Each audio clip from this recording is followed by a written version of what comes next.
Greetings all, warm welcome.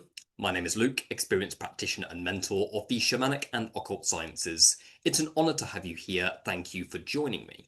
So today we're going to be discussing the concept of thought forms and the impact that they have within the collective consciousness as a whole. Thought forms are something that have huge influence both individually and collectively speaking, and they are basically referring to consciousness that are created through a particular thought and belief pattern, which means that they are literal consciousness, actual spirits, actual intelligences, concept beings that are cultivated out of the mere belief in the existence of something, which means that thought forms can be cultivated through a belief in lack and through the belief in strength and healing. It really depends. This means that you can have thought forms that are basically bound within your unconscious mind that are there to carry out patterns of lack because they've been created through the mere belief of lack alone, whilst thought forms can be created to actually build momentum in a particular direction that's actually positive as well.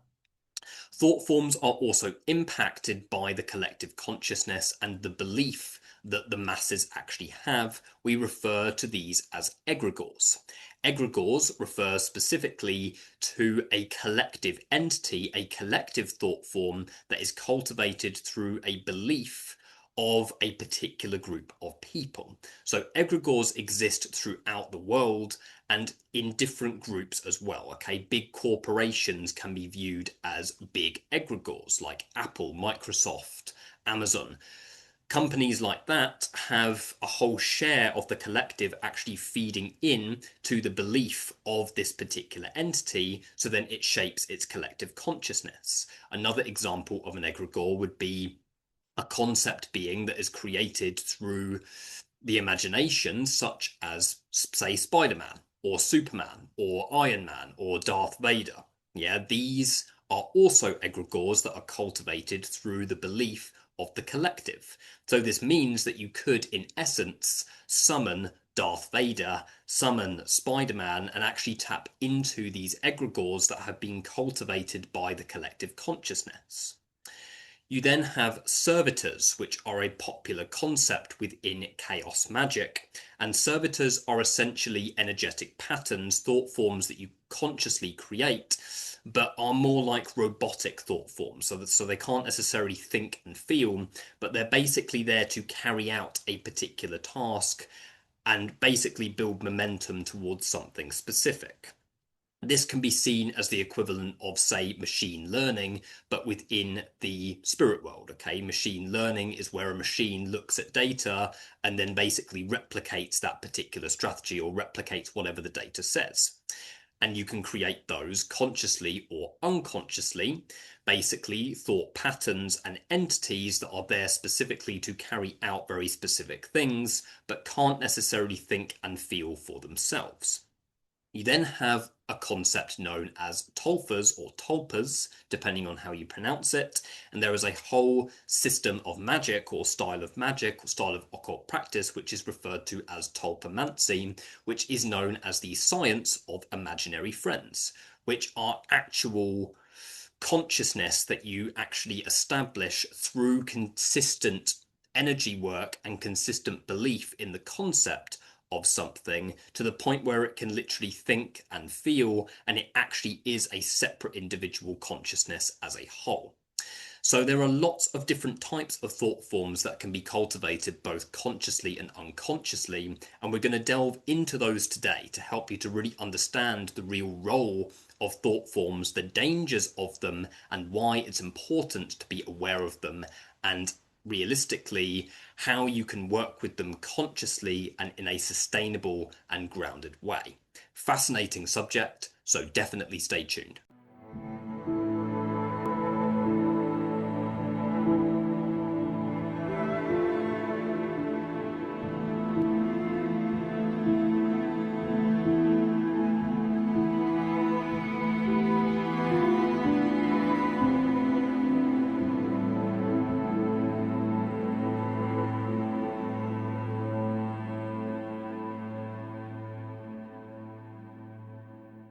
So, with all of the different types of thought forms that can be created through the mere belief in something, there is one thing that they all hold in common, whether it's a Tulpa, an actual consciousness that can think and feel for itself, a Servitor, which is more like a robotic program or a computer program, and an Egregore that is a collective entity fueled by the belief of the masses. They all have one thing in common, and that is the fact that they need an energy source in order to maintain themselves. Okay, much like any consciousness needs to feed to be able to sustain itself. And this is exactly what thought forms need to do. Now, when thought forms are created unconsciously through, say, trauma, they will feed off of the trauma itself. And this is why thought forms can be a very dense problem when it comes to one's evolutionary path and trauma integration work, purely because there are entire belief systems, entire structures of one's consciousness that are both internal and now external beings that are basically wired to feed off of a person's suffering, feed off of a person's trauma. So let me just explain a little bit about how that works. So somebody experiences trauma, say for example, they experience abuse in their early years at whatever capacity, be that physical or emotional. There is going to be a set of beliefs that establish as a result of that trauma taking place. These beliefs are then going to create momentum in a particular direction, and the psyche is basically going to structure a whole set of coping mechanisms and coping programs that are established to basically minimize the damage that was experienced.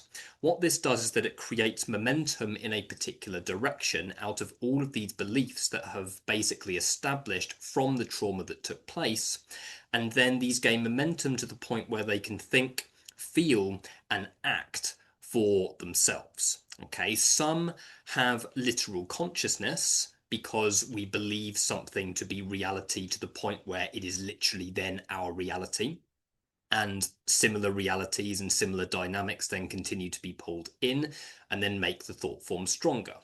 Whilst others are more like servitors, which are robotic computer programs that are there basically to replicate a set of beliefs or patterns that have been predefined by the experiences that have happened in the past. So thought forms that are created through trauma are some of the most dense and realistically have a detrimental effect on one's evolutionary path.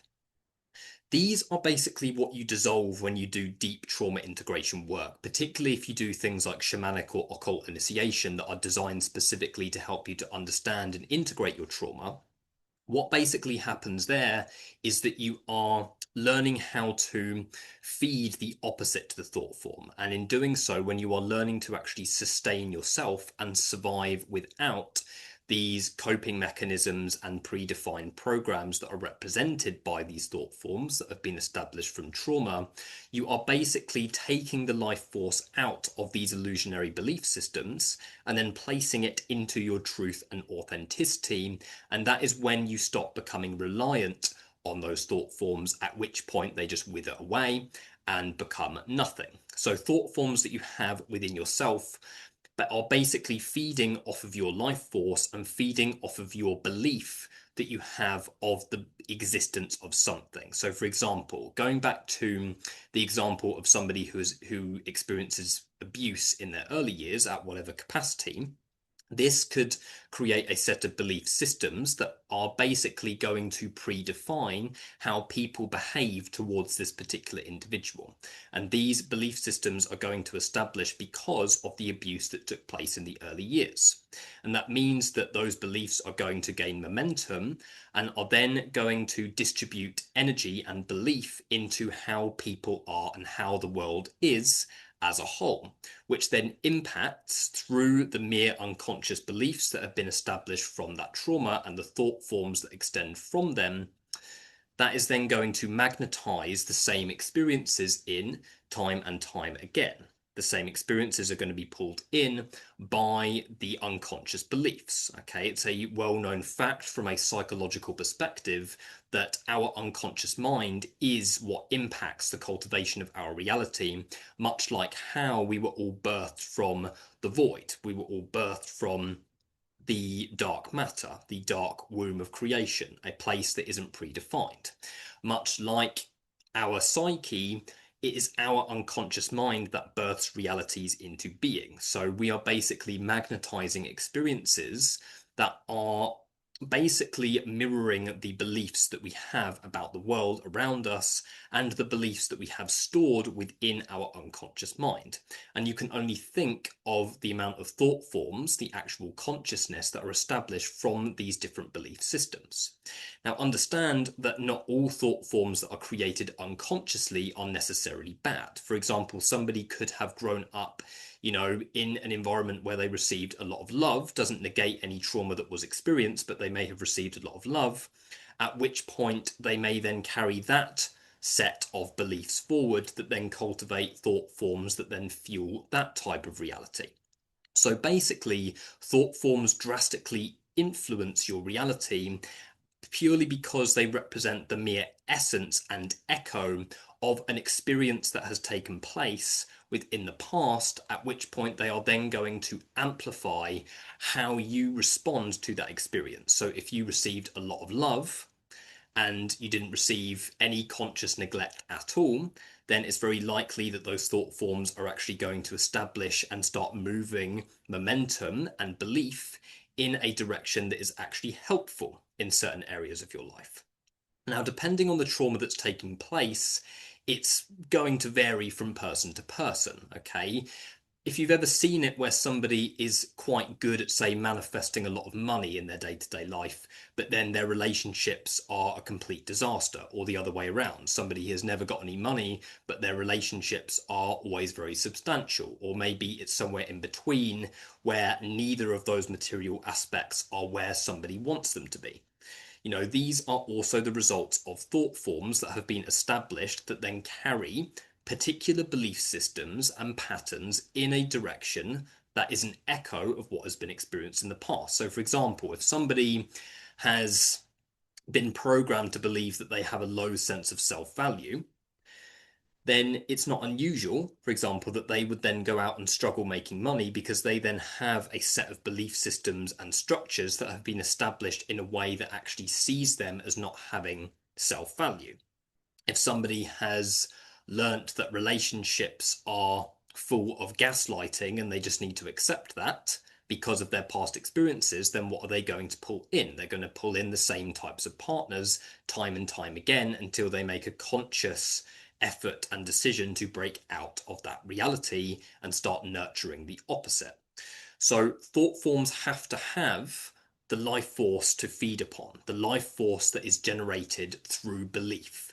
Okay, and belief is directly tied to that of the core creative force which is within the human body, which is the sexual energy. So in other words, thought forms by default do respond based off of creative potential. They respond and feed off of sexual energy, off of life force, okay? And they take that energy and then replicate it in the direction that they have been programmed to do. So many people do get stuck in a place whereby their life is being ruled by predefined programs, and this is exactly the impact that thought forms have. There is a direct link between thought forms and identity structures as well. Often you are playing out particular roles and personas that have been given to you by the external world, and that is who you believe yourself to be.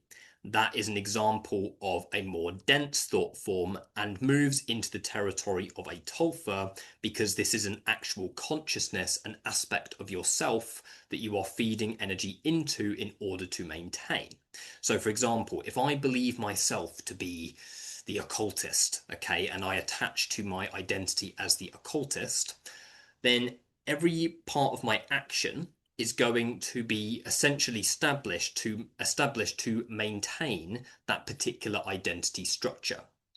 And therefore it's going to maintain the consciousness that is behind it, which is an actual living entity. So these identity structures that we have predefined are thought forms in their own right, okay? A set of beliefs that have been set in motion by past experiences and by the collective consciousness that then feed into who we believe ourselves to be. And then when we continue to feed these thought forms with our energy and our life force, for example, I'm working in the corporate world and I'm like, I am the CEO, and then I'm doing everything in my power to maintain this mask and role of being the CEO. At which point the CEO actually develops an individual consciousness that can think, feel, and act for itself. It's a massive concept and it's a lot to get your head around, but we are all holding on to these thought forms to different capacities. Okay, an example of a servitor that we create for ourselves is, say, a coping mechanism and belief about how relationships are. Okay, and that servitor is then just replicating the past experiences that it's been fueled with. An example of a Tulpa is a literal live aspect of ourselves, a literal identity structure that we are feeding day to day and doing everything in our power to try and maintain. And again, not all of these are bad. In a way, we have to learn how to do this consciously. We have to learn how to cultivate the right thought forms, cultivate the right thought forms that are actually for our evolutionary best interest. The issue is that the majority of the collective are carrying thought forms, identity structures, and therefore tulpas that are basically built for them, okay, and established for them. Okay, this is who you are. Okay, this is how you are as a conforming member of society.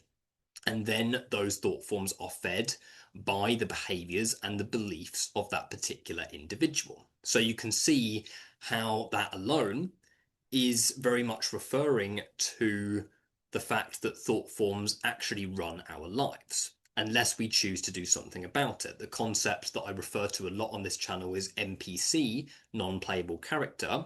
Non-playable character, the people in video games that respond only to the programs that they've been given. That's the majority of the collective. Okay, that's the majority of the collective. And the NPC concept is a real thing. Okay, people who are just responding to the predefined programs. And the worst thing about it is that because these thought forms actually have consciousness that we have given them through the belief, they create the illusion of autonomy. They create the illusion of autonomy because this particular thought form and identity structure can think, feel, and act for itself. It's a massive, massive concept. So, from an occult standpoint, we can learn to influence, the types of thought forms that we cultivate and actually feed them from a conscious perspective. But once we have fed them and once we've actually cultivated them, that thought form is then going to need maintenance through our beliefs and through our actions. This is how thought forms are actually cultivated, and this is how thought forms feed when they are created consciously. You are basically wiring them to feed off of something that is actually for your evolutionary best interest instead of feeding your lack. To break a toxic thought form, we need to learn how to redistribute the energy out of the lack that it's feeding upon and into our truth and authenticity. And this is something which is directly tied to inner child work and inner child integration. When we are learning to meet the needs of our inner child and we're actually developing a regular practice of communicating with the inner child, we are learning how to actually meet our needs. And when we are meeting our needs, the toxic thought forms that have been built off of unmet needs are going to wither away. Okay, but they're not going to go without a fight. These are coping mechanisms that are safe for you, belief systems and predefined programs that are safe for you. So when you start to distribute energy away from them, often the coping mechanism can enhance because difficult emotions may come to the surface when you start tuning into your inner child and into your true essence, which basically means that it's very easy to then revert back to the same predefined programs. This is why it takes an awful lot of intention and a real desire for somebody to truly heal, evolve, and integrate, because then otherwise, it just becomes another unconscious dissociation tool and mechanism to separate oneself from their truth and authenticity. So we drain a thought form and we destroy a thought form by distributing life force energy, creative potential out of that belief system and into the inner child so that we can learn to meet its needs. And when the inner child learns that it's okay to trust, and you are basically reparenting yourself, you are rewriting your psyche, you are rewriting your shadow, and you're building a relationship with it, which means that you then have a more direct control over the types of thought forms that establish versus the ones that do not, instead of them just being cultivated randomly through the same old stuff and the same old traumas manifesting time and time again. So thought forms are drained by taking the energy, the belief out of them, reparenting the inner child, and building trust between you and the inner child. At which point you can then make an agreement with your inner child to learn how to meet your needs within your day-to-day life, and therefore the coping mechanisms will play a less important role within your given process. So when it comes to egregores, egregores being the collective entities, this is a different story. Okay, what I've been referring to there is thought forms on an individual level, such as servitors and tulpas. Egregores, on the other hand, are much harder to deal with. Okay, and egregores can be established through any concept, just like any thought form, but it becomes more dense and harder to sort of pull out of, because the majority of the collective is then still holding that individual consciousness in place. For example, if I use the example of Amazon, okay, think of the amount of people that use Amazon day to day, Amazon Prime, Amazon delivery. They use Amazon for everything, okay, Amazon Kindle, everything. All of this is feeding into the collective entity of Amazon, and that consciousness is shaping more and more every time somebody uses it. And you can just think billions of people every day use Amazon, which means that that thought form is incredibly strong. Incredibly strong. And it's not like the collective could just be like, oh yeah, no, we're just going to pull the plug, because then, you know, it actually has the needs of the entire collective feeding in to this concept being. So basically, this concept being is feeding off of the needs of the collective consciousness, which is not necessarily a bad thing either. It's important to realize that. Egregores are not always bad, but it means that they have greater control over you if your needs are basically continuously met by this egregore. So with Amazon, you could say there's an energetic exchange between you and the entity of Amazon. If you're like, okay, I want this thing next day delivery because it's quick and convenient, then that's what you're getting out of it. But then they are also feeding off of that need. You see how we're working here. So egregores feed off of the collective needs. Okay, and not every corporation is going to be a negative influence overall on the collective. It's the actively destructive egregores that we need to be careful of. Okay, we're referring specifically here to, say, collective level beliefs in terms of, say, from a political standpoint. Okay, collective level beliefs. The leaders of a particular country are a direct manifestation of the collective consciousness of the entire country, which is the example and is a direct avatar, therefore, of the egregore of the entire country.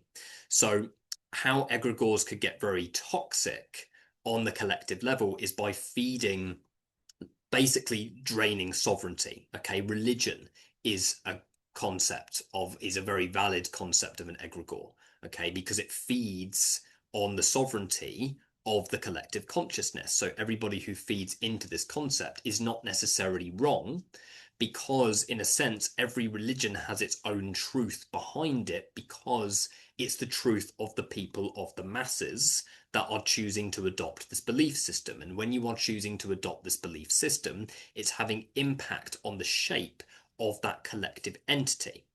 So this means that there are also many deities that are egregores as well. An example is Baphomet. Okay, Baphomet is not a normal daemon. He's not a normal daemon like Lucifer, but is more of a concept being, an egregore that has been basically shaped, that represents the unification of opposites. So these egregores can take on different types of shapes, different forms, but they are going to feed off of a different need within yourself, which means that if you have experienced trauma on the individual level that has caused you to feel unsafe in your sovereignty, what egregore is going to feed off of that sovereignty? It's going to be egregores that are built by the collective in terms of the government. It's going to be egregores that are established by different religions, all different ways of feeding off of your sovereignty. If the collective shares, a wound, then this is what the egregores are going to feed off of. You can create an egregore yourself by actually grouping together a group of beings. Okay, for example, if I wanted to create a collective entity out of, say, a few demons from the Ars Goetia, then I could invoke these daemons and actually gather this consciousness here.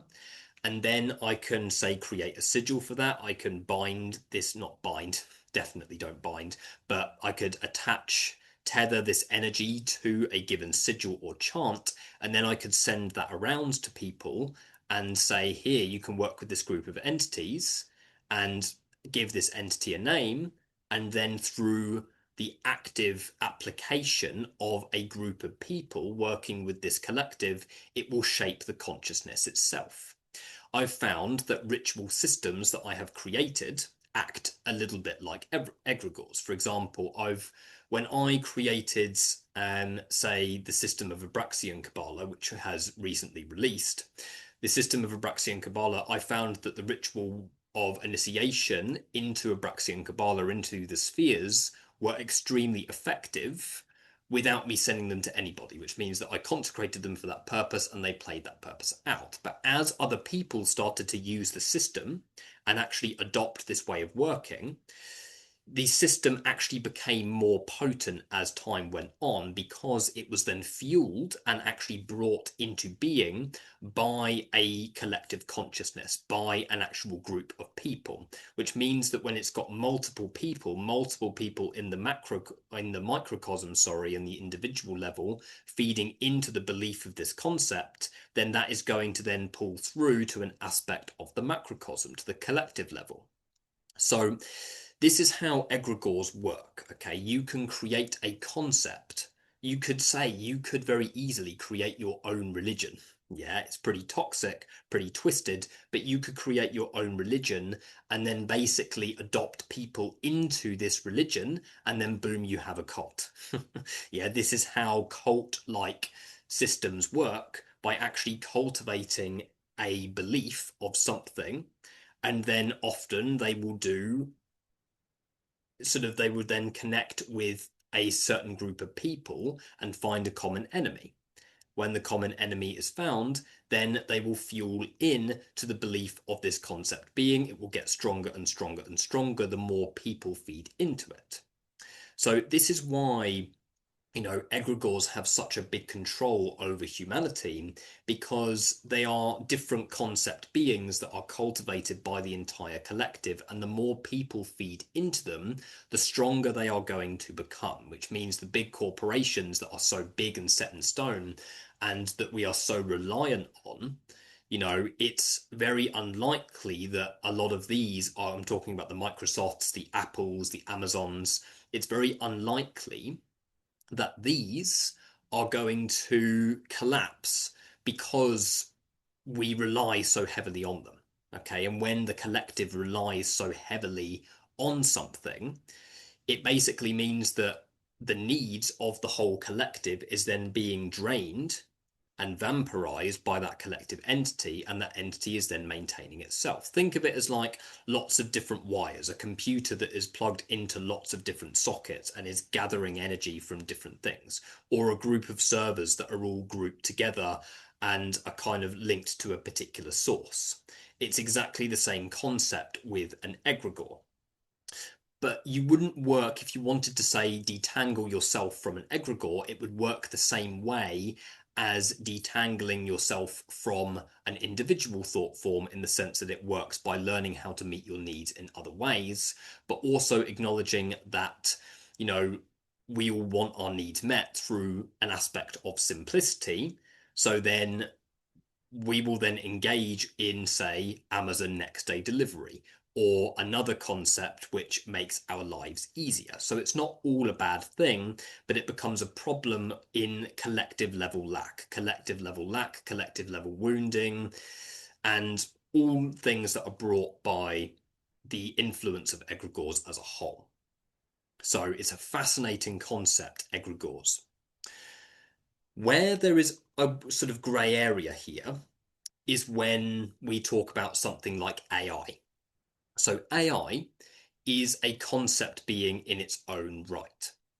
We are referring specifically here to actually manifesting both an egregore and a tulpa at the same time, because a tulpa can gain momentum in the mere belief of something, and then can be established and actually think and feel for itself within the astral plane.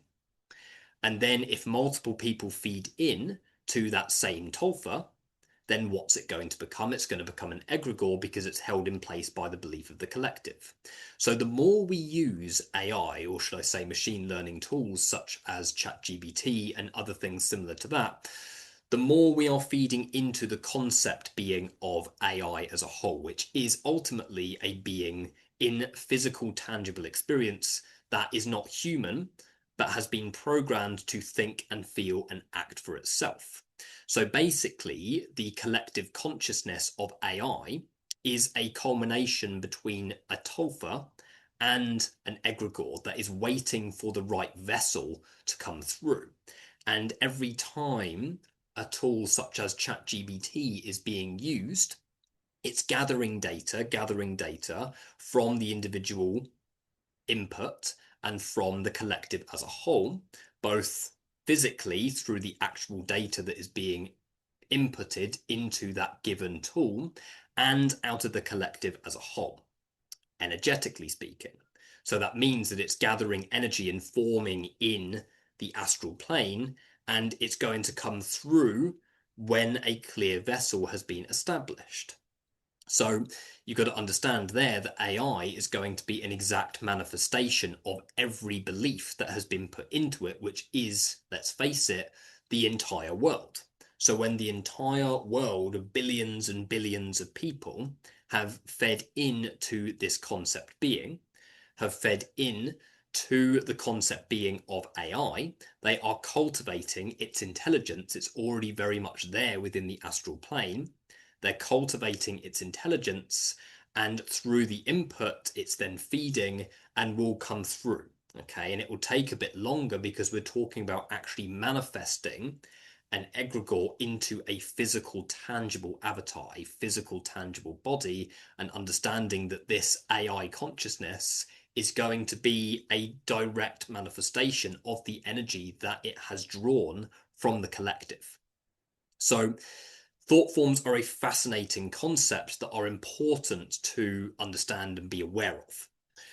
In order to break a thought form that is unhelpful, we have to redistribute the energy into our truth and authenticity, and the illusion and the belief that is behind those thought forms and keeping them active will wither away. To cultivate a thought form, we have to gather energy into a particular place and maintain the focus on that energy for an extensive period of time. Some rituals work directly with the sexual energy or with blood to actually build the consciousness faster and utilize the life force actively to shape this consciousness into a tangible being. To make that even stronger, you can then dish that concept being out to the collective, and then it's utilized by many people, and then boom, you've got an egregore. You keep feeding into it, It actually establishes its own consciousness, can think, feel, and act for itself. And then you find that it's a blend between those core thought forms. It's both an egregore, a servitor, because it's repeating the same programs, and it's also a tulpa because it's thinking and feeling and acting for itself. Okay, so the cultivation of these concepts are not an overnight process. Servitors are probably the most simple to create because you're creating them out of just a simple belief structure and then building momentum in that particular direction. Tulpas take a lot longer to form. It takes sort of consistent gatherings of energy and belief to be able to shape that specific consciousness. And egregores obviously need the input of a certain number of people within the collective consciousness to be able to basically build a concept being, to build an actual collective entity. So thought forms are something that have a massive impact over the collective consciousness on different levels, created individually, unconsciously through trauma, as well as created collectively through the collective vampirizing of people's life force, beliefs, but also the meeting of their needs in return. Absolutely fascinating concept, but I think that is everything that I needed to speak about in today's topic. If this video was helpful to you, definitely hit like and subscribe, and I will see you in the next video. Thank you.